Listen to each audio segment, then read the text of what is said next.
시청자 여러분 안녕하십니까? VOA 뉴스투데이 시작합니다. 미국 본토를 위협하는 대륙간 탄도미사일 ICBM을 요격할 수 있는 미국 해군의 이지스함 탑재 미사일의 실전 배치 방안이 탄력을 받고 있다고 미국 의회 조사국이 밝혔습니다. 다만 적국의 ICBM 공격으로부터 미국 본토를 효과적으로 방어할 수 있을지는 추가적 논의가 필요하다고 지적했습니다. 첫 소식 이조은 기자가 보도합니다. 미국 의회 조사국은 최근 갱신한 해군의 이지스함 탄도미사일 방어 프로그램 보고서를 통해 해상에서 대륙간 탄도미사일 ICBM을 요격할 수 있는 미사일의 실전 배치 방안이 탄력을 받고 있다고 밝혔습니다. 지난해 11월 하와이 시험장에서 북한의 ICBM을 가정한 발사체를 이지스함 탑재 요격 미사일 SM-3 블록 2A로 격추하는 시험이 성공하면서 이 요격 미사일의 실전 배치가 국방부 내에서 적극 검토되고 있다는 겁니다. 특히 지난달 21일 블룸버그 통신 보도에 따르면 캐슬린 힉스 국방부 부장관은 ICBM 요격 미사일 11기를 태평양 또는 유럽 지역에 있는 해군 함대에 배치할 수 있도록 연구 개발 단계에서 이전할 것을 지시했다고 전했습니다. 탄도미사일 방어 역량을 갖춘 미국 해군의 이지스함은 북한, 이란과 같은 적국의 탄도미사일 공격에 대한 영내 방어를 위해 서태평양 지역과 페르시아만 유럽 해상 일대에서 운용되고 있습니다. 이지스함 탑재 고고도 해상 요격 미사일인 SM-3 블록 2A는 영내 미사일 방어 체계의 일환으로 고안됐습니다. 하지만 적국들의 장거리 미사일 역량이 증대되면서 SM-3 블록 2A는 미 본토 방어를 위한 기존의 지상 기반 요격 미사일의 다층 방어 역량을 제공할 수 있는 방안으로 2017년부터 미국 정부와 의회에서 추진되었습니다. 의회 조사국은 그러나 ICBM 공격에 대한 미국 본토 방어와 관련해 이지스함 탑재 탄도미사일 방어 프로그램의 역할과 실효성은 여전히 쟁점으로 남아있다고 지적했습니다. 특히 SM-3 블록 2A의 미국 본토 다층 방어 체계 포함은 상당한 비용과 성과 면에서 불확실성이 따를 것이라고 지적한 지난 4월 미국 회계감사원의 보고서를 언급했습니다. 회계감사원에 따르면 지난해 11월 SM-3 블록 2A의 ICBM 격추 시험은 성공에 매우 유리한 조건에서 이뤄졌다는 것입니다. 의회 조사국은 이번 보고서를 통해 하와이에 있는 이지스 어슈어 미사일 방어 실험 시설을 지상 기반 탄도미사일 방어 운용 시설로 전용하는 방안도 여전히 쟁점이라고 지적했습니다. 이지스 어슈어는 이지스함에 탑재된 요격 미사일과 고성능 레이더를 지상에 배치하는 육상 배치형 탄도미사일 방어 시스템입니다.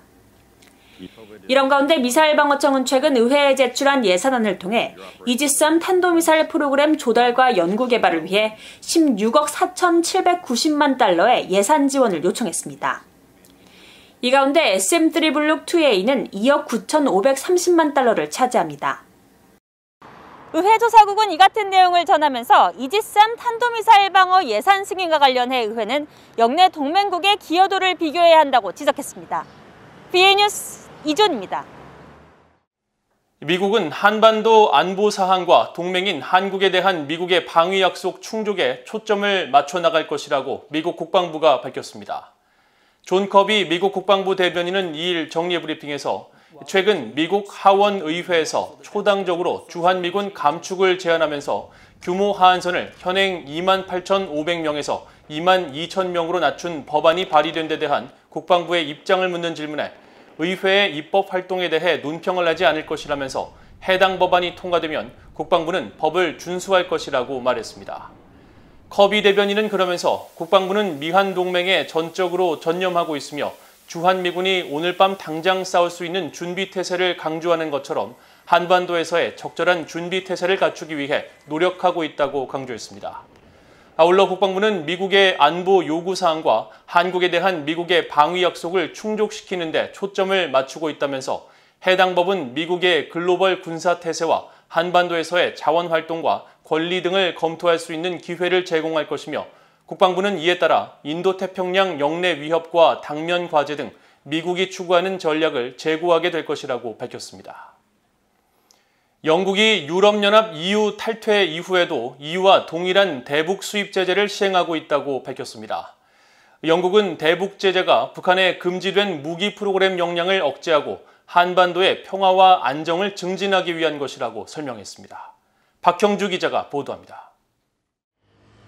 영국 국제통상부는 1일 특정 북한산 물품에 대한 수입 금지 규정을 소개한 공고문을 홈페이지에 게시했습니다. 영국의 대북제재법에 따라 북한산 물품 중 수입 금지 대상은 크게 4가지 항목으로 분류됩니다.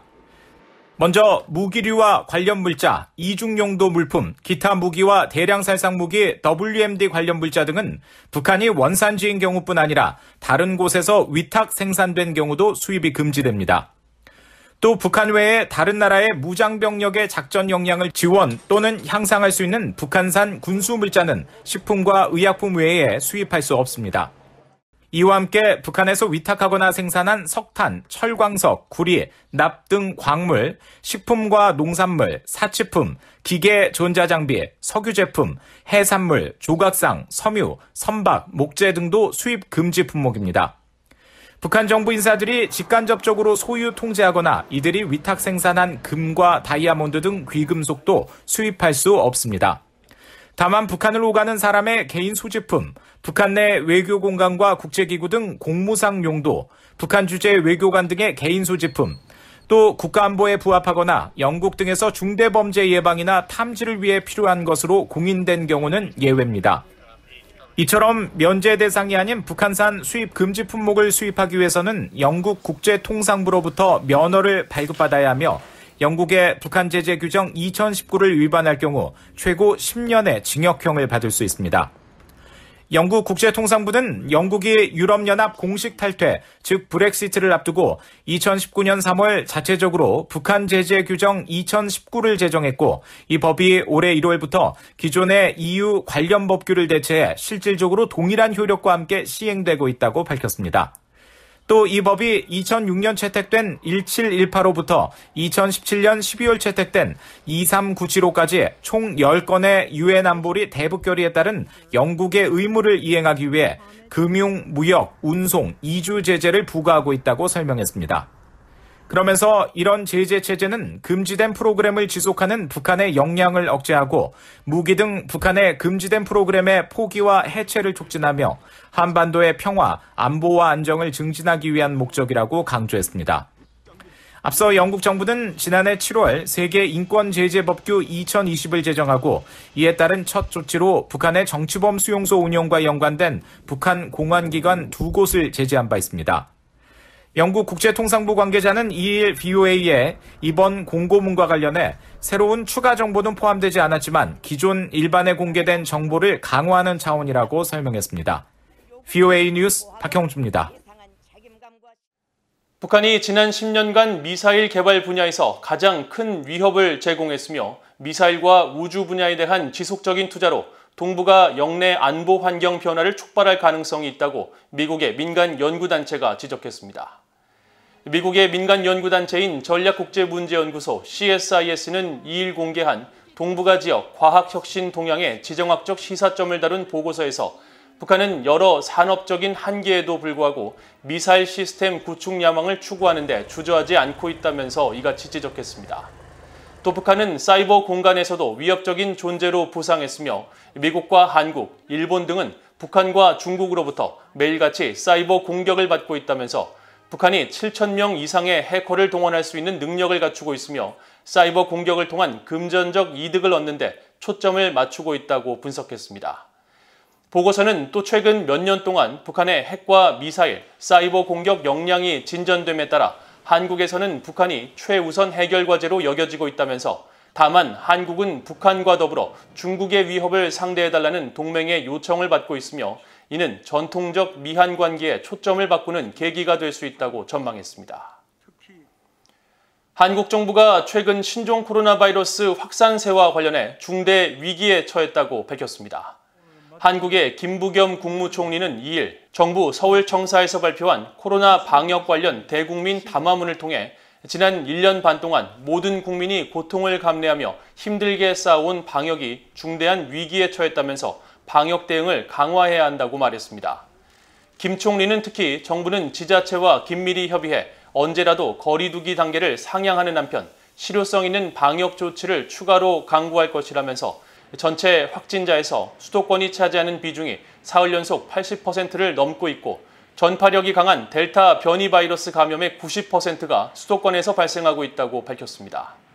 이어 최근 1주간 확진자 수로만 보면 수도권은 이미 새로운 거리두기 3단계 기준을 초과한 상태라면서 당분간 모임과 회식을 자제하고 백신 접종자도 마스크를 써달라고 당부했습니다.